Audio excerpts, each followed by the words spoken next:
Guys, on the bench today, we've got the brand new Castle Cobra 5 HV 12S ESC and accompanying giant brand new motor. And in this video, we're going to be putting these things to the test and probably breaking some stuff, so stay tuned, it's going to be fun. Both this Castle Cobra 5 HV and the 2535 motor are brand new designs. As you can see, this thing looks nothing like other Castle motors. I can't wait to take a closer look at this. But first, we need to see everything that's new with this ESC. As you can see, it's just a little bit wider than the regular Castle Cobra 5. They are fairly similar in height. This one's a little bit taller because it has this rocket RC fan on it. But as you can see, the Cobra 5 HV is much, much longer, and it also has this extra set of cooling fins here. Compared to the Hobbywing Max 5 HV, this thing's an absolute unit, and I expect this to be the most powerful bashing and speedrunning ESC you can get, which was a title previously held by the new Castle Cobra 5. Taking a closer look at this, Castle's made some really nice updates to it. As you can see, there are a bunch of holes under here. We do have the original Castle Cobra 5 hole pattern, as well as the Max 4-hole pattern and some extra holes. The nice thing is, along with the original smaller screw hole size, we've got much larger screw holes, which should make this more secure in mounts. And as you can see here, unlike on most Hobbywing ESCs, these screw holes are nice and deep, which means it'll be a lot easier to find screws that will actually fit. As with the regular Cobra 5, the motor wire connectors are 8mm. We do have Castle branded 8 AWG input wires, and then we have the expected standard assortment of cables that you see on most Castle ESCs, including the main wire going to the receiver, as well as an auxiliary wire, a nice long sensor wire to go to this brand new sensor board on the motor, and then the same old power switch we've seen for a very long time. I'd love to see them update this power switch at some point. On the top here, this fan does look very similar to the one on the Cobra 5. Let's see if it's any different though.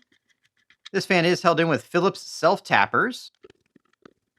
And pulling this cover off, this does appear to be the same fan that we saw on the regular Cobra 5. As you can see here, this is a 50mm fan. In my experience for hardcore bashing, these fans aren't super durable. We'll have to see how this one survives, but if it doesn't, we've got 50mm fan upgrade options that work a lot better, and they're not too expensive. This fan is controlled by the ESC, so it only runs when it needs to, and it does have this fairly unusual connector. Generally speaking, if I upgrade these fans, I just run them straight off the receiver and run the fan all the time, but you could just swap this connector over if you wanted to. Underneath that, as you can see, we've got a ton of heatsink area. Let's take a closer look at that. To get into that, we're just going to go ahead and remove this cable. Interestingly, this cable's down in a recess, but it doesn't appear to be positively retained like it is on most other Castle ESCs. Hopefully that choice doesn't come to bite us when we bash this thing. We'll find out in a few minutes. One nice thing about this cable is it is replaceable, and they are fairly cheap, so if you do damage it, it's easy to swap out. Those fan self-tappers go into this plastic shroud, and this plastic shroud is held on by much larger screws than we've seen on other Castle ESCs. This should hold the shroud on more securely and should make the screws a little bit easier to work with, as those other ones were pretty small. And now pulling this cover off, we can get a little bit closer look at the board. You can see that potting compound that they use for waterproofing. This is pretty common across the industry. Basically, they just have a shell that they lay the circuit board into, and then they fill that shell with some kind of resin or other potting compound, and that completely encapsulates the electronics, making them pretty much waterproof. As always with Castle, this is a very neat and tidy looking circuit board. Of course, we can't see too much of it. I suspect the filter capacitors are on the bottom of the board, and then all the MOSFETs, which are the things that actually generate power for the motor, are going to be underneath this heatsink. We do have a bit of additional heat sinking on the bottom, though most of the cooling is going to come from this one. In order to look at the programming on the Castle Cobra 5 HV, we're going to need the latest programmer. This is the USB-C, I think it's the V4 programmer. This is because these new ESCs use a 32-bit system, and these programmers are basically just taking serial communication and translating it into USB communication. Given that this is using a different type of processor, we need a different type of translation chip in order for it to communicate properly. And to go along with that, you're going to need the latest Castle Link 2 software. Speaking of which, let's dive into that software and see what kind of features this thing has. As you can see here, we have a ton of options, including the ability to set a custom cutoff voltage, as well as a custom LiPo cell count. Obviously, we can choose reverse functionality, and we can choose a custom BEC voltage all the way up to 8.5 volts. We can set our start power, which can help save those gears that we broke, as well as things like maximum power and reverse percentage. This page has a couple of settings that really affect the way the ESC feels, including the brake lockout time and reverse to forward brake amount. Many ESCs don't actually have a reverse to forward brake, and they just immediately go into forward when you hit forward from reverse. This actually gives you that reverse to forward brake, and it also has a default lockout time, so it doesn't immediately switch from one to the other when you're using the controller. This can be a little bit confusing though, because if you're constantly trying to switch back and forth, that lockout time keeps resetting. So if you find the ESC doesn't doesn't seem responsive when going from one direction to the other, this could be your problem. And of course, we have the auxiliary wire on here, which is really cool. It allows you to use a separate channel on your receiver to change certain settings in the ESC. We can do current limiting on the motor. This, again, could be helpful for protecting your drivetrain as well as protecting your batteries from getting overloaded. And here we have very comprehensive logging. And then we also have the ability to set throttle, brake, and reverse curves in case your transmitter doesn't let you do that. And finally, we can update the firmware and save our changes. So far, this thing's looking really awesome, and I can't wait to overpower some cars with it. But first, we need to take a look at this new motor. And as is very plain to see, this represents a significant design language departure from their previous generation motors. Most of their previous motors looked pretty similar to this, with the wires coming out of the top and a sensor port in the back and or in the top, as well as this signature green color on most motors. This new motor's gray, has some scalloped edges here in the front, which look really cool. The rear end bell is pinned on. This is a prototype, so they might not come pinned on from the factory in production. And then the real changes come here in the back. You can see the motor wires come straight out the back, and then the sensor connector is on this board that seems to be sticking out of the back of the motor. Even the ends of these 8mm connectors are different. You can see there's a solid pin in the middle. That's as opposed to most other connectors that are hollow in the middle. I suspect this is to prevent these connectors from getting crushed in too far. That center post will be a limiter for how far these pins can go in, so if the cable gets yanked to the side, it won't get crushed and get loose. This is a really interesting change, and I'm curious to see how it works in practice. Now, before we take a look inside this motor, let's see how much it weighs. As you can see here, this thing's getting close to 5.5 pounds, which is more than some RC cars weigh. But I'm really curious to see what's going on inside here, so let's get this plastic rear cover off.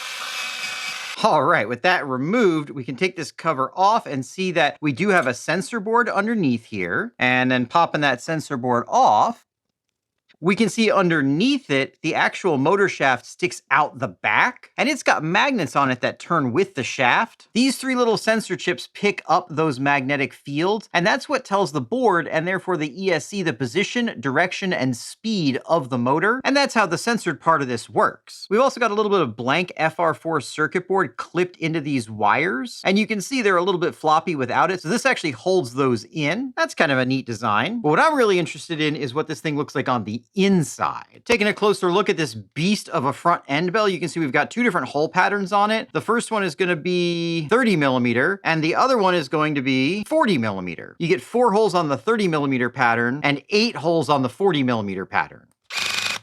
Unfortunately, I just tried taking these screws out, and they must be in here with red Loctite. Apparently, Castle doesn't want me going in here. That's fine, though, because inside here, you're basically just going to see a bunch of wire and some big magnets. All the exciting stuff you can see from the outside, including this big 8mm shaft with flats on both sides. And again, just the fact that this thing is so massive. Taking a look at the label, you can see Castle's calling this a 2535. This is a 520 kV. This is going to be available in 2 different kVs, which is nice. But enough talk. Let's get these things in some cars and see what kind of damage they can do. Our first victim is going to be this awesome Traxxas XRT. This truck has a ton of upgrades done to it, including this M2C mounting plate. Now, unfortunately, even though some holes on here line up with holes on here, it's not in the right direction. It would be sitting something like this, which wouldn't leave us any room for the motor. So we're going to end up double side taping it sideways, though I'm not sure the batteries are going to clear because of how long this is. Let's find out. Before we do that, we're going to install this Easy Run 5690. This is a 1250 kV motor, and it's definitely not rated for 12S, but I'm really curious to see what it can do because I'm used to this motor in this platform, so the increase in voltage should be really noticeable. Now, I genuinely have no clue what kind of gearing we're going to need to run 12S on this XRT with this motor. I've got 2135 mod 1.5 gears in there now. I guess we're just going to find out. To mount this up, I'm just going to use a few pieces of VHB on this M2C mount here. As long as this VHB is installed correctly and given enough time to set up before you use it, the tape alone should be enough to hold most ESCs, though this Cobra 5 HV is not most ESCs, and it is bigger, heavier, and longer than most other ones, so we'll just have to see how it works out. All right, guys, I'm gonna get some wiring tidied up, and then let's go see if we can't tame this Cobra. I normally do a quick off-camera test, but I'm gonna record this because I genuinely don't know if this much power is gonna immediately destroy the car.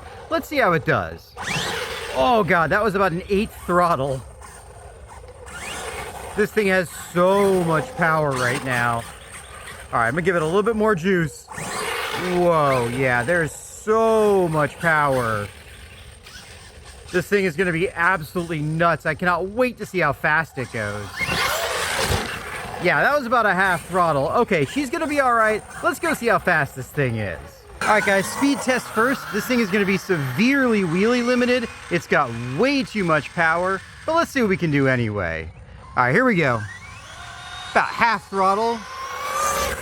Yeah, I can't get more than half throttle out of it. Let's see if we can get a little bit faster. Nope. This thing is just not made for top speed runs, but let's try one more.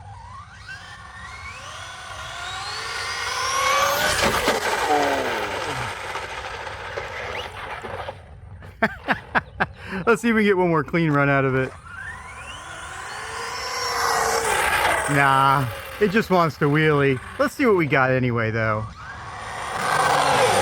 All right, 57 miles an hour. Let's see how it bashes on 12S. Again, obviously this is way too much power for this car, but it definitely is fun. The XRT handles pretty well anyway, and we've got a bunch of upgrades on this thing, though I'm not sure it's gonna survive this kind of 12S abuse for too long.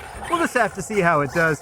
So far though, it's definitely a lot of fun, though it's hard to turn because as soon as you get on the gas, the front wheels are off the ground. Let's see if we can get a high speed pass in the dirt. Here she comes. About quarter throttle. Yeah, again, quarter throttle is really all we're gonna get on this thing. It's just way too much power. Now don't get me wrong, too much power is fun. This thing is an absolute hoot on this much power, but it's just really hard to control. That is fun though. Oh man.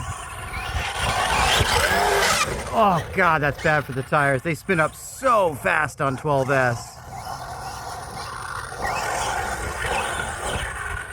Definitely feels fun though. I'm really enjoying this bashing spot.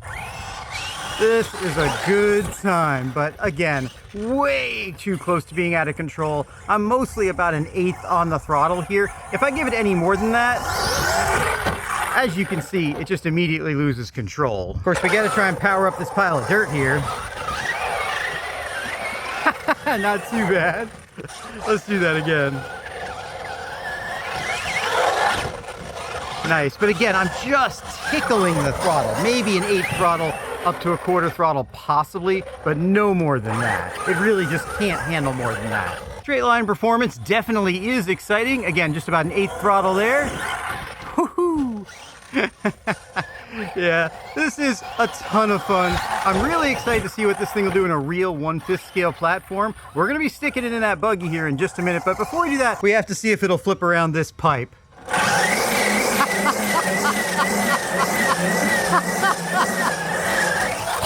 So yeah guys, unless you are insane and or have a lot more driving skill than I do, this is just going to be way too much power for the XRT platform. Maybe on 8S it would be a bit more appropriate, but on 12S all you're doing is constantly wheeling, which again is fun, but not exactly practical. Overall, the XRT did mostly survive, though we did damage one of the gears back here. I'm pretty sure this is one of my good Mod 1.5 gears, and it is absolutely shredded. That's in spite of the fact that I really was being as careful as I could be, and I never really got over half throttle out there. This thing definitely has a lot more to give, which is why now we're gonna pull this thing out of the XRT and put it and the new motor in this absolute unit of a 30 degrees north buggy. To install the motor, we're gonna use this motor adapter plate, but it's not gonna be quite that simple. If you remember, we used this same motor plate when we did the regular Cobra 5 testing, and whereas the motor plate itself was strong enough, the chassis wasn't. As you can see, we actually bent the chassis here and here from the motor getting pushed down in the back on hard landings, and the washers we used on the screws got really badly deformed. In order to hopefully prevent that from happening again this time, we're gonna use a rear support, but no one makes one, so we're gonna have to make it ourselves. And we're gonna make it out of this solid chunk of 6061 aluminum. I want this to be as strong as possible, so 3D printing just isn't gonna cut it. So what we're gonna do is design this thing up in CAD, and then speaking of cutting it, we're gonna use my brand new Carvera to do the job. After falling in love with the new Carvera Air, I knew I had to get this thing because it has an automatic tool changer, a larger bed, built-in chip evacuation with a built-in vacuum cleaner, and is also a more rigid system. So after designing this, we're gonna go ahead and cut out the scoop for the motor. Then we're gonna flip this over, cut out a slot for a zip tie, and then drill and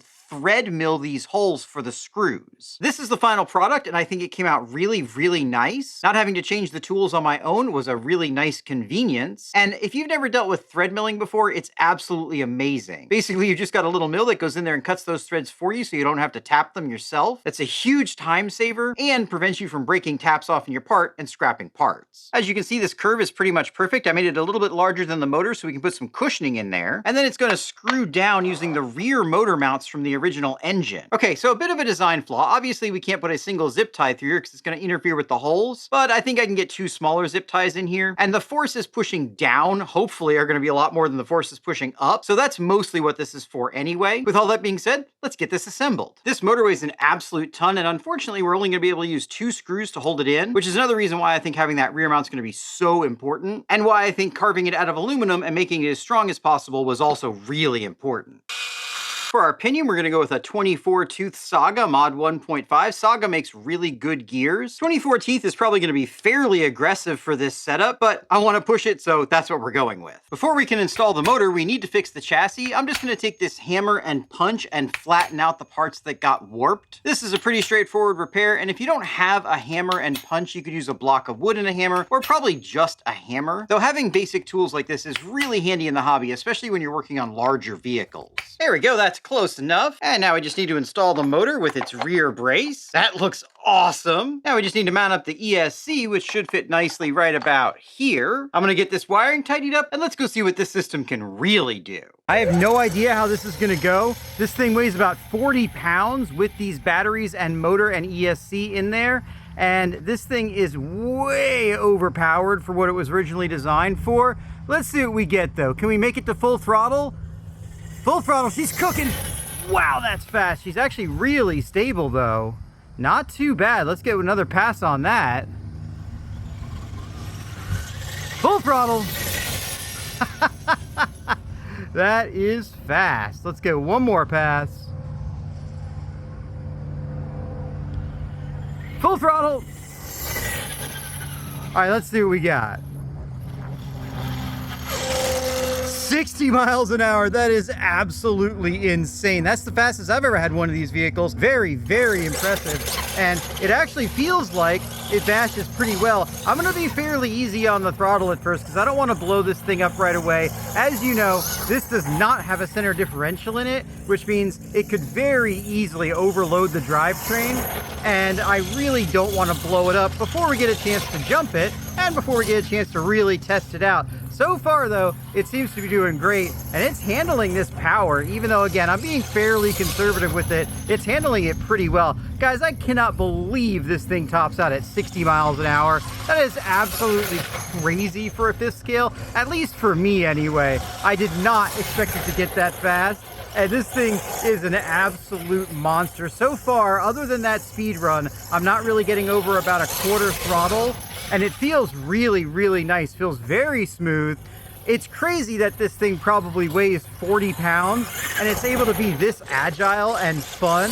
And so far, guys, I am super impressed with this power system. I just checked, the fan isn't even on the ESC, which means it hasn't even gotten that hot yet. The motor is also basically at room temperature, so even with this fairly large, fairly heavy car, it really does not seem like it's working very hard, and it just seems absolutely monstrous in the amount of power that it has. It has power for days. I'm not sure what you would have to put this in to really overwork it, but even this really isn't doing it. Let's see if it'll jump. Now, obviously, guys, this ramp is way undersized for this car, and I don't want to destroy it, so we'll take her nice and easy at first. Whoa! Oh, the ramp's also a bit too small for the car. That was really rough. Maybe we need to go just a little bit more aggressive so that doesn't happen. Let's try that again. There we go. That was pretty good. Don't think we're going to get too many more jumps out of that. The drivetrain already sounds a little unhappy. Let's get one more jump. Nice.